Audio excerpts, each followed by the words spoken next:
মাঠে যখন থাকবে সবাই ভীত, হাফেজদের মা বাবা তখন হবে সম্মানিত।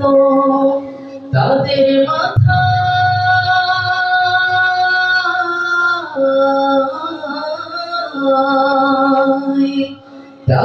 মাথায় নূরের মুকুট দিবেন রহমান।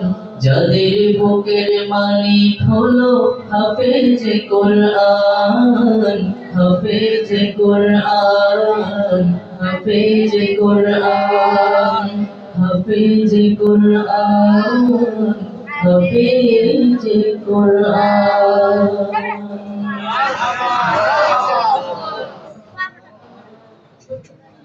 মাশাআল্লাহ, অন্তরটা জুড়ে গেছে, ঠিক না? মাশাআল্লাহ, এভাবে শুনতে হলে রাত কেটে যাবে, দিন কেটে যাবে, শুধু শুনতেই মন চাবে। কিন্তু সময় কম, এখন প্রধান আকর্ষণ, প্রধান অতিথি কথা বলতে ইচ্ছা।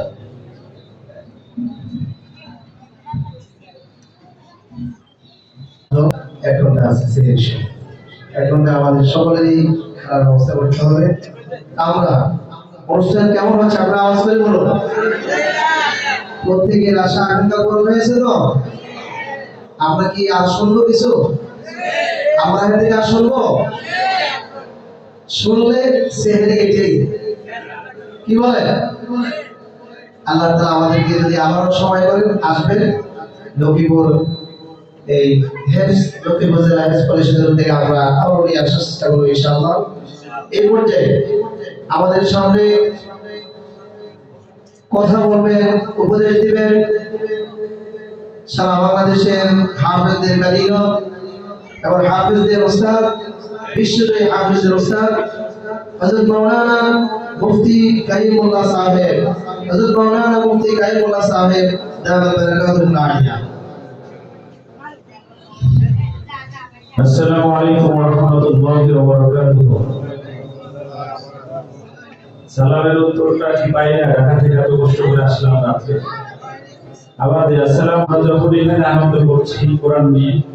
ঠিক সেই সময় শুধুমাত্র মুসলিম হওয়ার অপরাধে আমার বোন, আমার ভাই, আমার বাবা, আমার শিশু সন্তানেরা শুধুমাত্র মুসলমান হওয়ার অপরাধে তাদের ঘর নেই, বাড়ি নেই, গোসলের জায়গা নেই, ওযু করার জায়গা নেই, নামাজ পড়ার মসজিদ নেই, তারা যে কোনো সময় বোম এসে পড়বে এরকম একটা অনিশ্চয়তার জীবন ধারণ করছে, ঠিক না বেঠিক?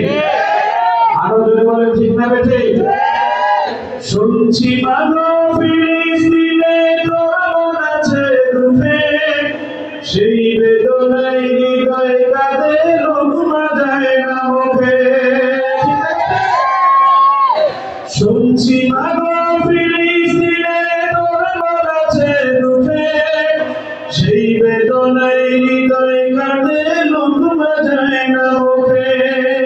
চাইতে মনে বিদায় শোনে দাও হাতের বাদ, শেষবারে দাও দোয়া করে।